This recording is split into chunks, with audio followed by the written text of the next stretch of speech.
Hello, everyone. Welcome to the first episode from the readings of my anthology, Death is Black. We're going to get through a lot of the stories in this anthology.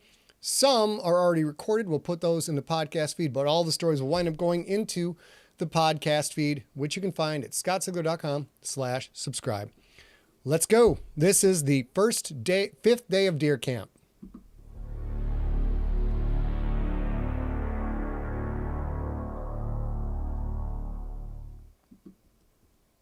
The Fifth Day of Deer Camp by Scott Sigler. "There's a rabid badger in my skull," Toivo said. He looked up from the bucket in which his face had been hidden for the last 10 minutes. "I'm sure of it, eh?" George tried to ignore Toivo. He took another look at his poker hand, as if somehow the cards had changed in the 4 seconds since he'd looked at them last. Nope, still 3 kings. He looked across the table at Jocko. Jocko had a glint in his eye, at least as much of one as George could see behind the cabin light glaring off Jocko's huge glasses. Jocko was a good player. As one of the top accountants in Houghton, he could do math with the best of them. But the little guy had never been able to control his tells. The tip of his tongue peeked out from the left corner of his mouth. That only happened when Jocko had something good. But was what he had good enough to beat 3 kings? "You got 2 pair, you little shit, I can tell," George thought. "Your lip twitches like that when you have 2 pair. Toivo let out a long groan. "Aw, jeez," he said. "I don't feel so good, eh? And it's freezing in here. Did someone leave the door open again?" To George's left, Bernie set his cards flat on the table. Set them down hard enough to rattle the empty cans of Pabst and jostle the semi-full ones. "Holy crap, Toivo," Bernie said. "Either get back in the game or go to sleep or just shut up. We're trying to play cards here." "A woodchuck," Toivo said. "Rabid, I'm telling you." George sighed, annoyed that Toivo's whining was cutting into the game. "You just drank too much," he said. "I told you sausage don't soak up beer in your belly. That's a wives' tale. And it's cold in here 'cause it's November, you idiot. Put on a turd sweater if you're cold, eh?" Toivo burped. "Grown man can never drink too much." Arnold laughed. He was seated at George's right. Arnold, or Mr. Eckela, as he'd been known when George was a kid, had been coming here longer than any of them, had once shared this place with his grade school friends. Now, his son Bernie did the same. The tradition passed down from one generation to the next. Arnold's friends had died off over the years, the victims of age, heart disease, cancer, whatever the Grim Reaper could come up with, really. Creeping middle age made George realize more and more every day that the same fate awaited him, Jocko, Toivo, and Bernie. Many winters from now, which one of them would be the last of their crew, like Arnold? "Well, Toivo, then maybe you aren't a grown man," Arnold said. "Now be quiet so I can take these losers' money. I know when my son's bluffing." "Screw you, Dad," Bernie said. Toivo put his face in his hands. "Aw, jeez. Maybe I should go to the hospital." George lowered his cards. "Sure, Toivo. That little access road outside is snowed shut, so you can't take the truck. Hell, M26 is probably snowed shut too, so how about you ride the snowmobile and drive to Lake Linden? Should only take you about an hour and a half." "Dress warm," Arnold said. "About 10 below out there, eh?" Jocko snorted. "More like 30 below with the wind chill." 30 easy, Bernie said. "And if you drive that Articat off the trail, snow is at least 4 feet deep. Hey, Toivo, if you get stuck and die, can I have your 30-30? That's a nice gun." Toivo stared at each of the 4 men in turn. "You guys are dicks," he said. Then he put his face back in the bucket and threw up again. George decided to risk his 3 kings against whatever Jocko had.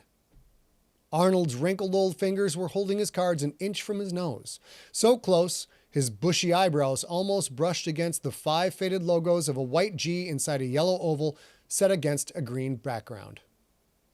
Arnold didn't like wearing his glasses at deer camp unless they were out actually hunting, which meant he almost never wore them. His glasses, much thinner than Jocko's heavy frames, lay folded up in front of his can of Pabst.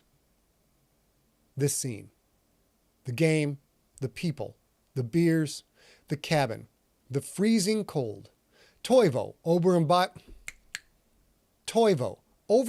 like he did every year, it was all part of a grand tradition. If they counted Arnold's glory years, this group had been coming to this shack in Michigan's Upper Peninsula, the UP or de Yoop as the locals called it, every November for over 40 years. Unless any of them visited Milwaukee, which wasn't that often, this annual 2-week trip was the only time George saw his childhood friends and the only man who had bothered to teach him right from wrong. So many little rituals, from the cheap beer to the cases of ammo that were never used, from opening night bratwurst to the closing day cleaning party. It was all to be celebrated and treasured. Maybe George had moved on in life, sure.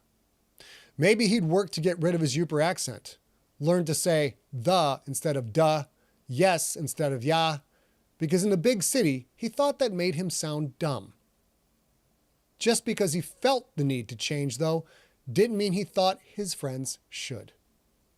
Bernie, Toivo, and Jacko looked a little older every year, but to George, they would be forever 10, forever 15, forever 18, forever the ages they had been as, together, they had discovered who they were. But as kids or adults, what they weren't were good card players. George stared at Arnold, trying to pick off Arnold's tells. Unlike Jocko, though, Arnold was damn near unreadable. He might have a full house, he might have crap, there was almost no way to tell. Bernard smacked his cards down on the table again. "Damn it, George, you gonna play or what?" George was. These boys were about to learn a valuable and extremely costly lesson. "Okay, Bernie," George said. "I'll see your 5. George took a $5 bill off his pile and set it on top of the stack of money in the table's center. "And let's send the kiddies home so the adults can play. I'll raise you 10. Arnold's bushy eyebrows shot up. "I'm out," he said. He tossed his cards down. "Damn it, Dad," Bernie said. "It's my bet. You're supposed to wait for me and Jacko to go before you fold." Arnold stood, hitched his flannel long john bottoms up by yanking on the red suspenders attached to them. "I'm retired," he said. "I don't wait for shit, eh?" He glanced up at the ratty cabin's peaked wooden ceiling, eyes squinting as if he were searching for something. His hand felt blindly around the table for his glasses. Then George heard something. The same sound Arnold must have heard seconds earlier. The distant, deep roar of a jet engine. Arnold put on his glasses. "Assholes," he said. "That's all we need is some damn plane spooking the deer." Jocko giggled. There was no other way to describe the sound. Most men laughed. Jocko made a noise that would have been more at home in the body of a 12-year-old girl showing off a tea party dress than a 40-year-old man wearing the same snowsuit he'd had on for 5 straight days, taking it off only to handle his business out in the woods. "Deer should be scared of something," he said. "They sure aren't scared of us. Are we going to at least try to hunt this year, eh?" Arnold grabbed his can of Pabst. "If we run out of beer before the snow stops falling and the plows pass by, sure. Good thing we got 20 cases, eh? I'm going to go take a leak. Jocko, try not to freeze to death, you damn pansy."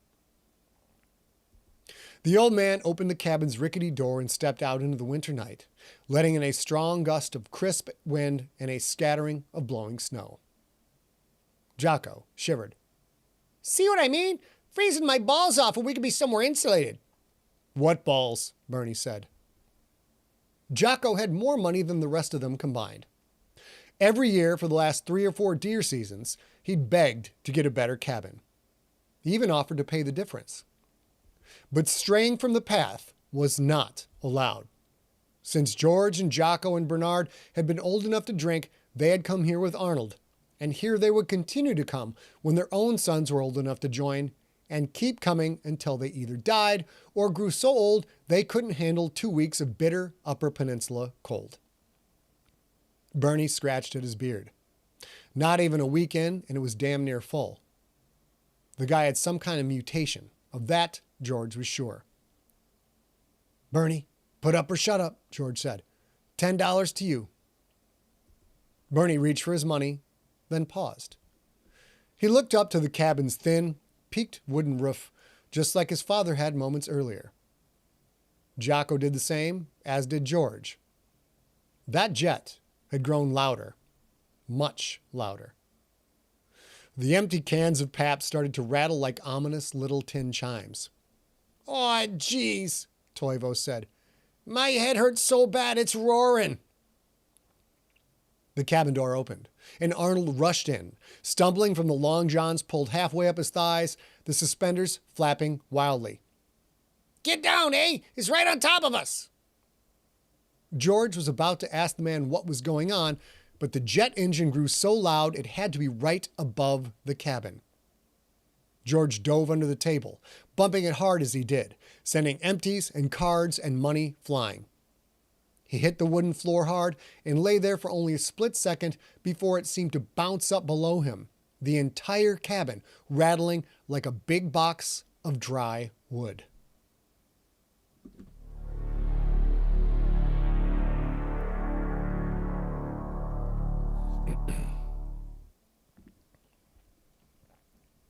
Moments later, George opened the cabin door and rushed out into the freezing night. Jocko, Bernie, Arnold, and Toivo came out behind him, all pulling on jackets or stomping feet into heavy winter boots as they walked.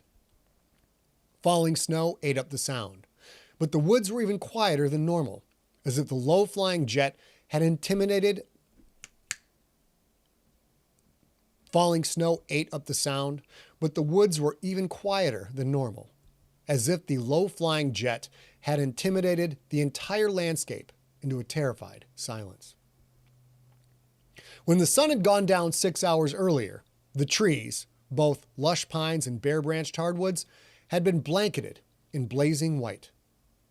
Most of that covering had fallen off, swatted away by the jet's roar to join the thick snowpack already on the ground. Clouds blocked out all but a dim, hazy glow of the moon. The only light came from the naked bulb above the cabin's door. George glanced at the cabin roof. It, too, was suddenly bare, just a few clumps of snow sticking to the weathered tin. He was a little surprised to see that the cabin had remained in one piece.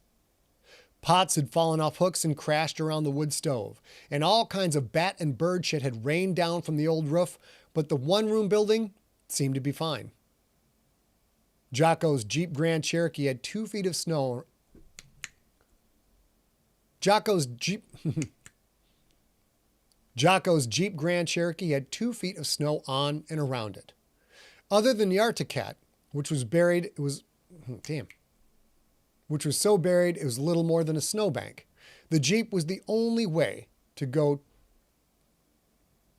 Little typo there, so I'll just knock that out again. Sorry, guys. Let's do that whole paragraph again. Here we go. Jocko's Jeep Grand Cherokee had 2 feet of snow on it and around it. Other than the Arctic Cat snowmobile, which was so buried it was little more than a snowbank, the Jeep was the only way to go to the crash victims or to get them help. Arnold pointed north. A wall of trees lay in that direction. But if you walked that way for about 5 minutes, you could come out on the pristine shore of Lake Superior. Untouched, icy rock beaches, lining dense, snow-covered forest that stretched forever, the black water reaching out so far it vanished into the night. "The thing was going that way," Arnold said. Dark as it is out, the cloud should be lit up where it crashed. We'd see a fire from miles away. Maybe it landed, Jocko said. Arnold hawked the loogie and spat onto the snow. Where exactly might it land?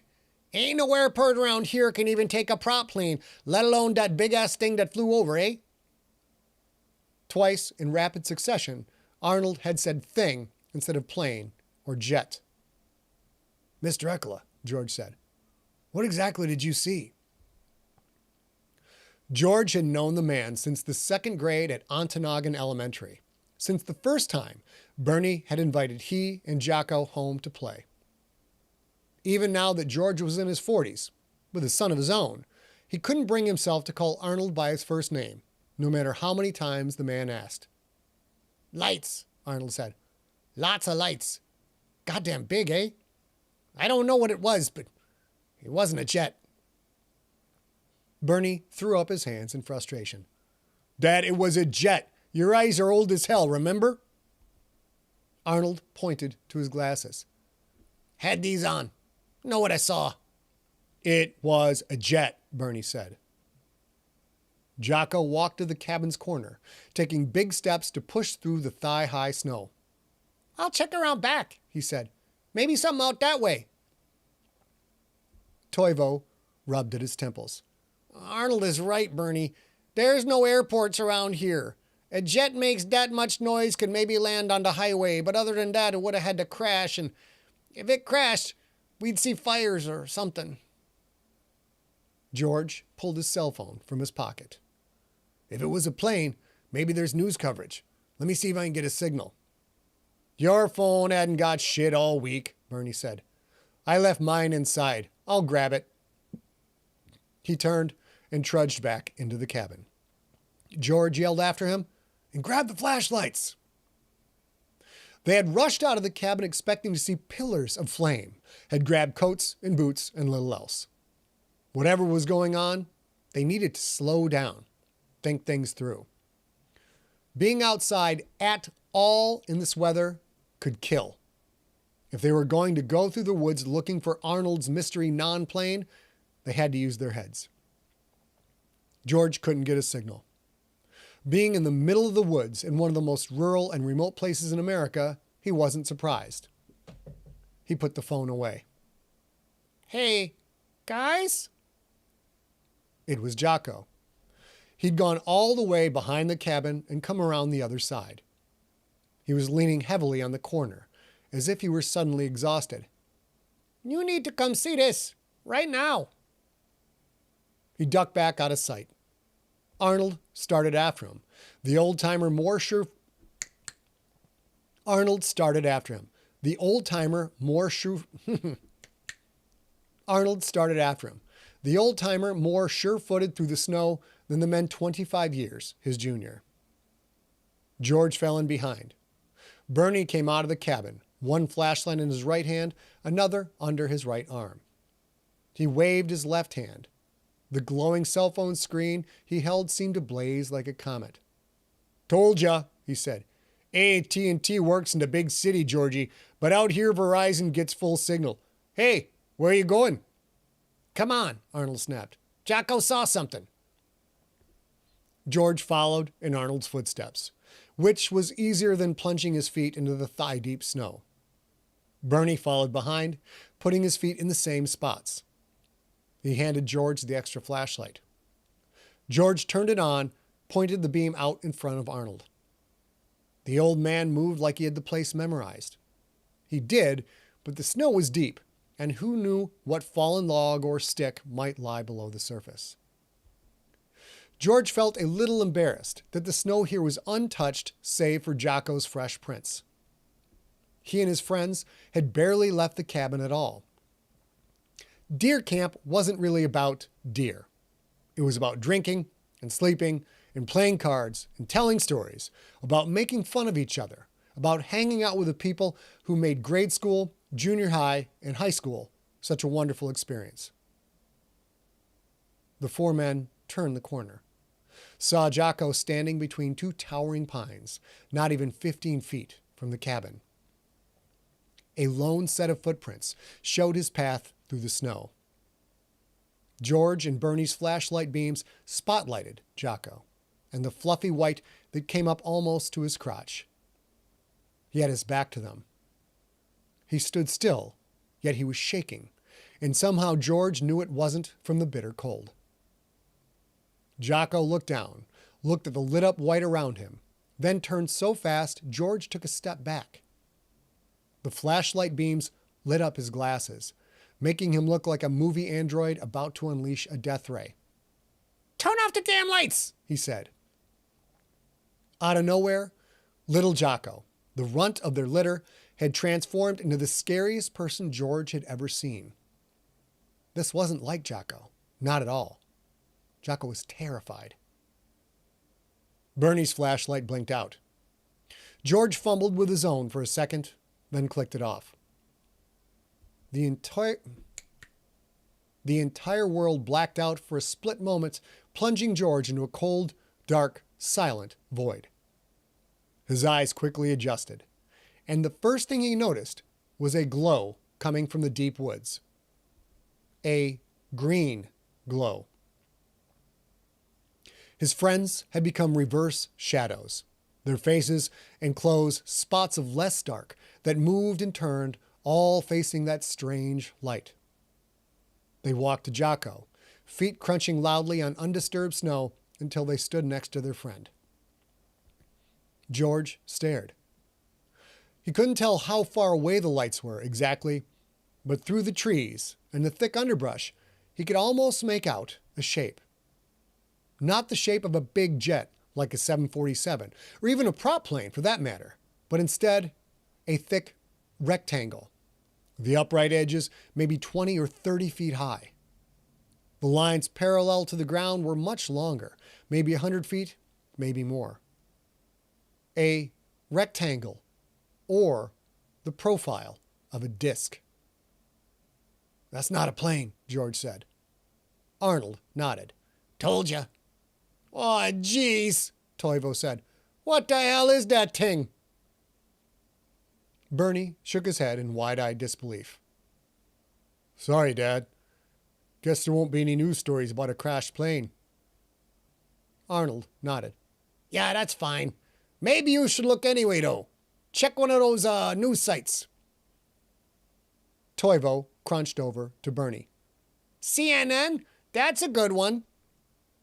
Bernie stared, dumbfounded, at Toivo. "CNN?" "Your phone," George said. "You got signal, right?"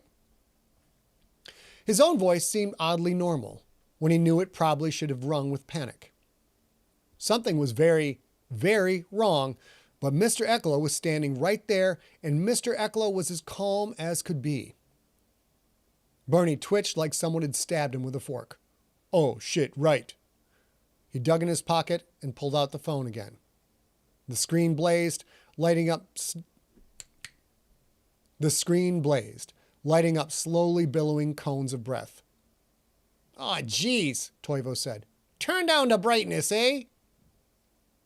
Bernie ripped off a glove and tossed it down, not even bothering to put it in his pocket, then stabbed at the screen with the tip of his finger. Arnold put his arm around Jocko. "Son, are you all right?" Jocko shook his head. "No, sir. I don't think I am." "Yeah, it's to be expected, I suppose," Arnold said.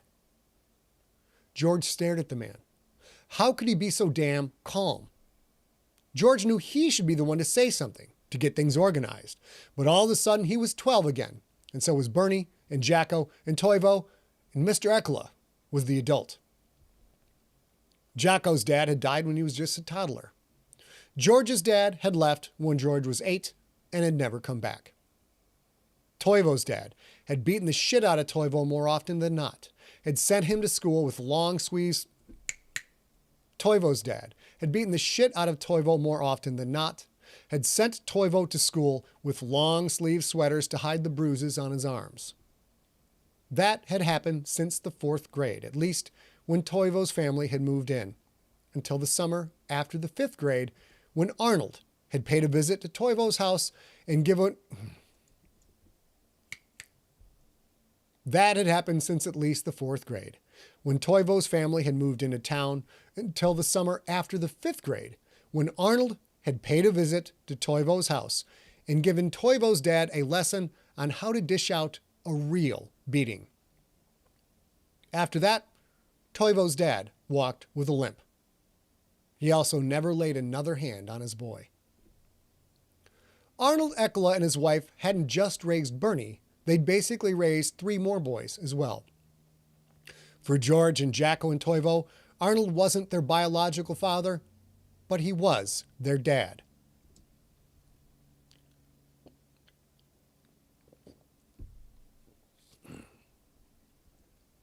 Mr. Ekela knew what to do. He always had. He always would. Bernard looked up from the phone. "Oh my God," he said. "Oh God, Dad, it's everywhere." Arnold squeezed Jocko's shoulder, pointed out at the green lights. "Jocko, can you keep an eye on that thing for me?" Jocko nodded. "Sure, Mr. Ekela, I can do that." "Good boy," Arnold said. He turned to Bernie. "Exactly what is everywhere?"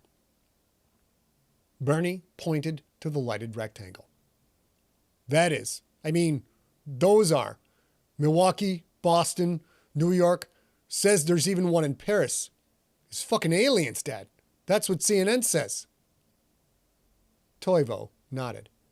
"It was bound to happen someday. There's lots of stars, don't you know?" Bernie pulled the phone closer to his face. "They're landing all over the world. They're attacking, killing people in the cities.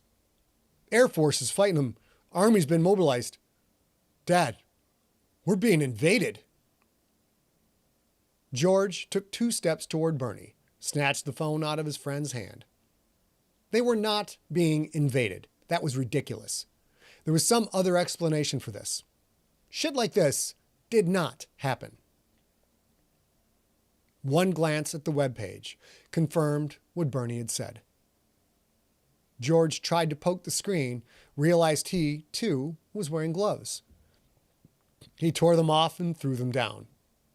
The cold sent needle stabs into his hands, the same way it had been stabbing his neck and face. He just hadn't registered it. George tried Fox News. Top story: New York on fire, London destroyed. He looked at Yahoo. It's not a movie. Our world is invaded. NBC. Invaders overpowering militaries worldwide. George's eyes fuzzed. The screen blurred into nothing. He was at the tip of the Keweenaw Peninsula, so deep in the woods there weren't even paved roads. He was 370 miles away from his family. My son, my wife, I have to get to Milwaukee. George handed back the phone. Bernie's right, he said. I don't know why this one landed in the Yoop, Mr. Ekela, but that's an alien ship. Arnold nodded. He hawked a loogie, turned and spat so it wouldn't hit any of his boys. Yeah, I figured, he said. Let's get back inside the cabin. Dress warm, get your guns, make sure you have as much ammo as you can carry. The 5 men turned away from the green lights and walked back to the cabin, their feet crunching in the snow. Bernie slid his phone into his pocket, cutting off even that small light. They walked into the cabin and silently went about their business. Arnold's calming influence somehow stopping any of them from freaking out. They all had families to get back to, yet without saying a word, they all knew that wasn't going to happen right away. It felt like at least one of them should go crazy, scream about how he had to leave right now, and the others would have to wrestle him to the ground, but that didn't happen. They all knew they had to wait until morning, at the very least. Going out at night was to fear death from cold just as much as fearing anything the aliens might do. Still, George wasn't completely free of crazy. As he put on a second sweater, then a third, he kept one eye on his Remington 700 rifle, and he couldn't help one thought from repeating in his head over and over again. Maybe it's good we didn't shoot any deer, because we might need all of these bullets.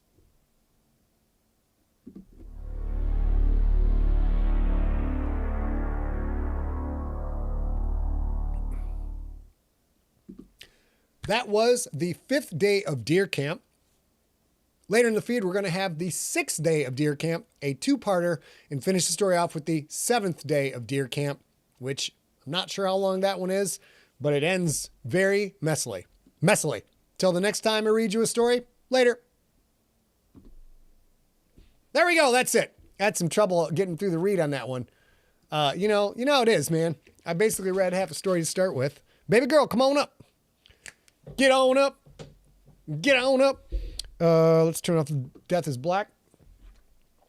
Make some room for the love of my life to come join me up here. And hang out a little bit. So now I'll get the chat back. Hopefully you guys enjoyed. That was great. It's so blue. Todd Howard is a lovely person. Todd Howard, you are a lovely person. Yo, KT2 Fly. KT2 Fly. Love it. Jenna Leah, good. I'm glad you guys liked it. As I said, we'll chop that up, put that in the feed, but not for this Sunday. It's going to come in the feed later. A and I are going to explain what's going on. Chris Grohl back in the house. Chris doesn't like to hear the stories live. He likes to wait and savor them at a later moment. Richard Bennett's hooked. Super fun story for me. There's a lot of the connection that these four guys have that echoes the connection I have with Dr. Daniel Baker, PhD, and Rob Otto, and everybody. Oh, hey, can you look in the camera for a second?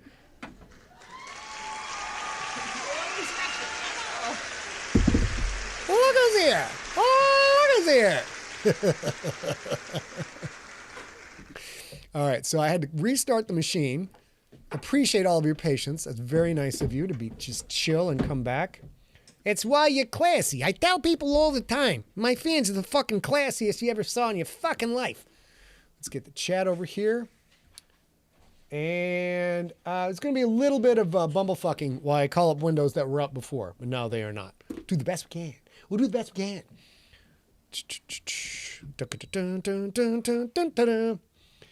Robin Black is hooked. Daryl, yeah, okay. As you guys can see, I'm squinting. Literally, that's how old I am now. The eyes are so bad. This thing is like an arm's length away, and I'm like Arnold now. Like, what? I can't see what's going on. Dr. Daniel Baker, PhD, said that the A's intro laugh is the best part of his week. So great. Hello. Hey, let me get you unmuted, Sweet Pea. Hold on. Okay. That headphones are a little bit screwed up, babe. Definitely. Do the best you can. Okay. Will do. We have so much to tell you. Oh, still that. There we go. Hello. There we go. Hit your mute. We have so much to tell you guys today. This is crazy. It's a little. I'm having some problems. Here, I'll get it. No, it's okay. I'll live with it. Okay. So we've got a lot to tell you, and I know that we're a little bit late. So let's hop right into it. Let's get into. Oh, that did run a long time. I guess we got to power through some things. Oh, you got a complimentary lip color. How very nice. She's always terrific. Generally, is always terrific. Okay, you start reading it, and I'll get the windows called up here, baby girl. Okay, so we have a handful of things going on. We've talked a little bit about it. Scott has talked a lot about it on social media. So obviously October 3rd, 2 weeks from yesterday, The Crypt Book 1 Shakedown comes out wherever fine books are sold. Show it to him. Here it is. Whoop, whoop. Here it is. So this will come out. You can pre-order it from Mysterious Galaxy. We've told you about that. You can buy it from Amazon and get book plates, which we'll talk about in a moment. You can buy it on Audible, and of course, you can buy the ebook. If you're going to buy the ebook, we would like you to wait until the day that it comes out, October 3rd, and order it then. It's obviously an immediate download, so you'll still have it in your hot little hands that day. But that would help us out with the publisher, which is what they'd like to do. Otherwise, you can order it wherever you'd like to order it from. We have had quite a goodly amount of non-U.S. junkies, rightfully so, be frustrated by the $90 shipping fee when you go to sign up for a personalized copy. It's a lot of U.S. dollars. It is, yeah, at Mysterious Galaxy. Now, here's the thing. We've got two options for you there. Number one, I have not confirmed this myself, but my understanding is if you email Mysterious Galaxy and say, hey, I'm wherever, I'm in Israel, I'm in Germany, whatever, I want this book, but is it really $90? They will give you an accurate shipping cost based on your address. They do the $90 so that they're not caught out paying for shipping. And I can tell you as a small business myself, we often pay the overage in shipping, little bits here and there because things change so often. And things change all around the world, and that impacts how much it costs to get a package to you. So I get why they do it. I also get the sticker shock. So you can certainly email them if you're ex-US and you want to do that. And if you are inside the US, outside the US, anywhere in the world, we have an exciting thing that we're going to show you in a moment. One sec. So if you guys just go to the website, there's two ways to get there. You go click on books, and right at the top, you've got Shakedown the Crypt Book 1. Open that up. And all your lovely links are right there. So we'll cover this real quick. Amazon link goes to a non-signed hardcover. Mm-hmm. You can get that. The autographed copy link, this is the signed hardcover. The Mysterious Galaxy in San Diego will take care of. You might not have it on the day the book is out because they're getting swamped with orders, which is wonderful, but they'll get to it. And he's very busy, and he's got to make a day to go in and sign them between now and then, which he will get that done, but it may be in a couple of shifts. Audible is pre-order away. Go crazy. Pre-order on Audible. No problem there. And then Barnes & Noble, I think just buy away. Apple Books, everybody actually uses those things. Go crazy. Now, babe, let's talk about your cool ass thing. Todd Howard is a lovely person on Twitch says, is book one the collection of characters? No. So let me say this for everybody. If you listened in 2010 or you heard The Crypt before October 3rd, what you heard was first draft character sketches. They are non-canon, and they will not show up verbatim in any of the books The Crypt series that Scott puts out. That said, they are character studies. So you will recognize some of the characters in this novel, and you'll continue to recognize characters that you met back in 2010 as we move forward in the stories. They will look familiar to you, but those particular stories were first draft and non-canon, and they will not show up in the books that you'll see in the next few years. Okay, now we're going over to books, and ready? Yep. So here we are, the lovely shop page, and I'm going to do this right here. You can sort by date new to old. Uh-huh. And nope, we got two of them. That's nice. Go ahead, click on that. Death is Black is up on the site, but will be out in 2024. The story you're listening to today is from Death is Black. Got a great cover. Scott Pond's doing a great job on that stuff. That looks way sharper than, I have to ask him about that. That's very strange. We had a problem with the Audible cover. It was really hard to read Death is Black. I think I might have just had a layer turned off or something. We'll get that figured out from Pondy. And then over here. Yeah, that's ready? the one. Yep. A's new invention. Ladies and gentlemen, A, tell them all about it. I've been promising you, this is the second thing you can do if you're outside the U.S. You can also do this if you're inside the U.S. I have finally established a Sigler book plate. And here's how this will work. Any one of you can buy a book plate for any book that you have of Scott's. You will see it's... you can suggest what you'd like him to write. So for me, I might say like, Dear A, happy birthday. Hope it's a good one.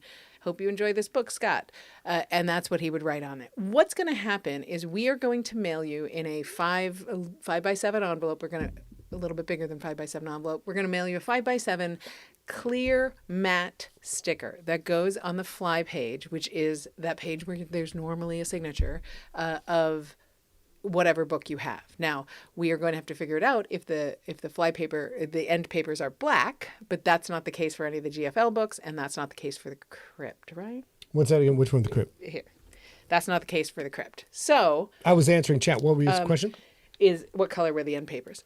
So if you have a book that doesn't have black end papers, that's super important, and you would like a personalization, you can go here, you can ask for that. If every single book in your collection is unsigned and you want them all signed, you can go to this Sigler book plate, type it in. It doesn't cost anything for the book plate. It is going to cost you to ship them, but I'm going to ask you to fill out a new order each time for each book that you want. Each book, right. So that way we know how to personalize it to you and get it off to you, and then I'll just refund the shipping that we don't need. Dude, because these are easy. You made this site look smoking. This looks great, babe. Yeah. It's really fun. So anyway, you can do that for any book. You'll have to name the book, and you'll have to, I might add that as an item that you have to fill out. So if you want one of these, you can go, there's two ways to do it. The complicated way, you go to shop, and then you click on alphabetical AZ, new to old. You will see it. Boom, and there it is. Or you can just go up to here and go search book plate. Bada boom, bada bing, bada bang. There you go. We'll talk about that Lego thing in a second there too. Yeah. So anyway, that's our big news. We've got that. We've got a few things coming out over the next few weeks, in addition to the fact that his book is coming out on October 3rd, of course. But we do want to cover for you guys, if you are in the United States specifically, or if you're going to be in Austin, Texas on Tuesday, October 3rd of this year, which is 2 weeks from yesterday, and you would like to come to a live podcast recording that Scott is going to do. He's going to do a little podcast tour. Lots of podcasts come out of Austin. He's going to do a little podcast tour on the 3rd. And on the evening of the 3rd, the great folks at Great Night have invited a live studio audience. So I have had RSVPs from about, I think it might be 15 or so, 20 people now, maybe. And if you think you're going to be there and you genuinely think you can come, you go ahead and email me. And when I have, it's time to send the details, I'll send them. It starts at, 6 o'clock? Tuesdays at 7. 5:30. People should, they said people arrive at 5:30. Yeah, at 5:30. Yeah. So again, if the usual, if you want to attend the October 3rd evening performance of Great Night, which involves two of the funniest motherfuckers I've ever met in my life, and especially when they play off each other. Justin Robert Young, Brian Brushwood. This is probably like the 5th or 6th time I've been on one of their shows. Yeah, they're immensely talented. Every single time I wind up laughing so hard, I snot on myself. I mean, it's not a good look, but I don't care. You come out. If you want to go, you have to email info@emptyset. You can't, it's a secret location. Yep. So you can't just show up and you can't find it. And please, if you're listening right now, don't wait until the day before, because we have to give them a list of people who are coming, and we have to make sure it fits in their available bandwidth. So the sooner you move on this, the better. Make plans now. Yeah, and they have said that if we have a big enough, the bigger the crowd, the more they will try to accommodate, which might be a different studio. So we can't accommodate on the day of, because they will have already secured their studio, where they're going to record or whatever. But if you're in the Austin area, Austin, San Antonio-ish area, and you want to come on out, I know that there's a couple of folks coming even from Houston, which is a beautiful long drive for a 2-hour show, but we love to see it.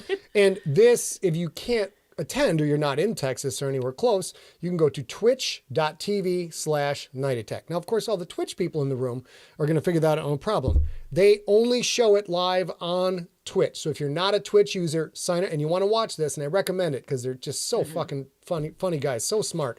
You're going to want to go get a Twitch account and be there on time to watch twitch.tv/Night Attack. Trust me, it is worth it. And I will tell you guys, if you are coming, if you're thinking of planning about coming and you're coming with your family or your wife or whatever, I'll say this is an 18 and over show. This is an 18 and over show. We don't make the rules. The building makes the rules. So it has to be 18 and over. You can't bring infants and you can't bring toddlers either. Okay, let's go real quick. Rattling off the publishing schedule. It's because we got to hurry up with this. October 3rd, Shakedown, out in hardcover, ebook, and audiobook, which you already discussed, personalized hardcover. October 31st, a brand new product will be out. It's a Halloween surprise. It's a Halloween day release. It's going to be audio only, and it will be, you have to spend your ducats on it. We're not going to be able to give that one away for free.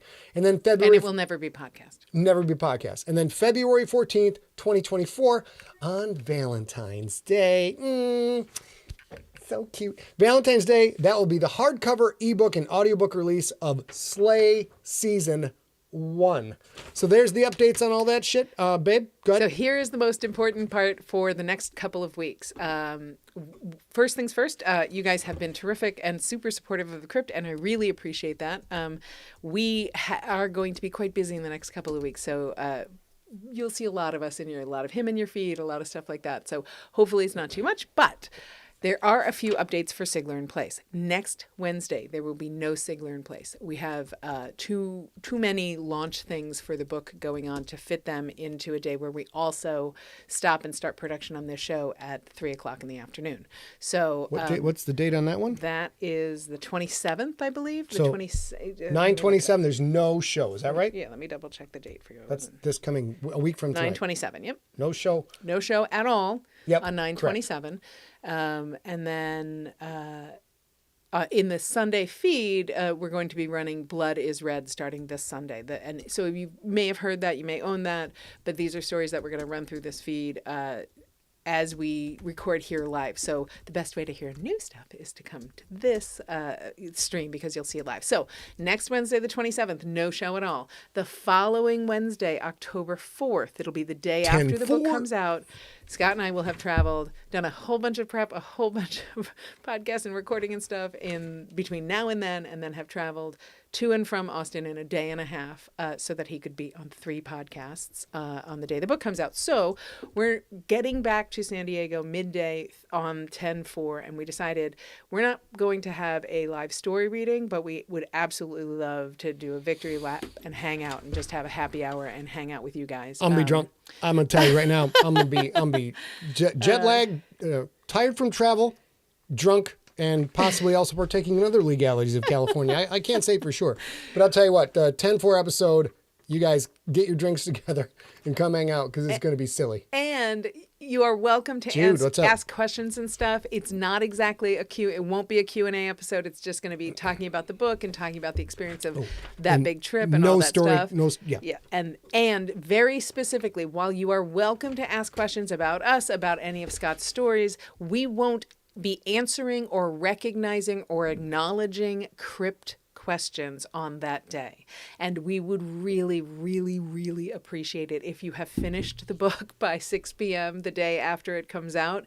Please don't ask spoiling questions in the chat, because I know that that's not really your guys' vibe, but I'll just say it for anybody watching. We will delete them because people may not have even received their books yet by that time. So we will answer questions that we can. And this might be an opportunity to ask anything you want about our business or about how, us or anything like that, because it's not a specific story thing, but we're mostly just hanging out. I'm going to repeat what you said in a different way. If you ask a spoilery question, you're spoiling people in the chat room, many of whom will have not had their books yet. So be a good citizen of Siglerism and zip that. I'll tell you what, if I had to stop this fucking car, if you don't zip that lip, there's going to be a problem, and we're not going to stop at Chuck E. Cheese, you understand? We're just not going to stop. So I think I'm wearing the jewelry equivalent of what he just did. I don't know if you guys can see that, but it's let's see. It's all the little it's curse words. It's curse words. It's curse words. Yeah. There you go. So that's that's all the news that's fit to print. We have lots of crypt stuff coming up the next few weeks. This 5th day at Deer Camp is a story that will appear in Death is Black, which is the next in the color. How many are there? There's currently 3. Death is Black is 4, and the color series will finish up with book 5, which is Rod is Green. Oh, it is? Okay. So I was actually chatting when you finished the story. I was putting in the chat room, I'm not sure if there's 5 or 6. So there's 5. It'll be Rod is Green is the last one. Yep. So real quick, we have run many of these Blood is Red stories before, but we have moved everything over to Realm, and Realm is being a great partner for us. The advertisements are working out pretty good, and Ivo Terra is pretty much our primary podcast consultant. He's our poobah of podcasting. He's been around it longer than anybody, and he's like, just drop Blood is Red into the feed. We'll get through that. That's going to take, I think, 11 weeks to get through the Blood is Red stories. There will be, there will be fresh talkie talk. Yes, I thought you were burping. So I was going to take over. There will be fresh talkie talk, so you'll get to hear my mellifluous voice and my joie de vivre, or whatever the fuck you call that French stuff. What do you call that? Joie de vivre. Joie de vivre. I said it right. You'll get to hear de vivre, technically, me being close. all excited and shit. And then if you want to keep listening to the story, you can. But, keep listening to the feed. And then when Blood is Red is done, we'll look around and see where we're at. Odds are we're going to roll right into Bones Are White and go through those because I've got to finish Warpath, I've got to finish GFL Book 7, and I've got to get rolling on the Crypt Book 2. So there's an enormous amount of stuff to do. If by the end of Bones Are White, I'm doing good, we'll jump into Slay Season 2. If I'm still under the weeds, we'll then do Fire is Orange, all of those short stories. And then we'll do the same thing after Fire is Orange. Either roll right into the Death is Black stories, or I will go into Slay Season 2. So lots of juicy stuff coming your way. There are 8 stories in Death is Black. 4 are recorded already. Yeah, so, and two by Ray Porter? 2 by Ray Porter. We have a big Ray Porter fan in the house. So yes, so the Death is Black audiobook is going to have A reading stories, me reading stories, and Ray Porter reading stories. So we're pimping. So that's all the news that's fit to print for this week. I do want to say that we have 2 junkies in the chat room tonight who are getting married this coming weekend. So Dawn and Matt, congratulations. I hope you have the best time. And I can't wait to see pictures. Great. And until then, Until then, let's get queued up here. We'll be back on Wednesday. Oh, that got left off, didn't it? Right? Yeah. So right? it's no, that's not right. We'll be back on Wednesday, October 4th, but there will be no story. Right. And then he'll be back on October 11th with the 7th day of deer camp, and we'll tell you all about that. So until then, we want you all to stay smart. We want you all to stay science. And for the love of science, we want you to stay informed. If you Get your can flu make shots. get your goddamn flu shots. Get your COVID booster. Get your COVID booster. If you can make it to see me in Austin, I'm not going to lie to you guys. If you got Bridge Club that night, you're going to go play bingo, and you're like, I'll catch Scott next time. It could be a decade. It could be a decade before we get back to Austin. I'm not going to lie to you at all. So if you want to see me and want to make it out at all, do your best to come out. It's way more travel for us than it is for you, frankly. So there you go. All right, that does it. Before we come back, my brother will also have a birthday on September 26th. So I love you, Jude. Happy birthday. All right, ladies and gentlemen, enjoyed reading this to you. It seems like a lot of you enjoyed the story. Hopefully we'll get you caught up on the rest of the deer camp saga. And until then, snow is falling, and you can all kiss off into the sky.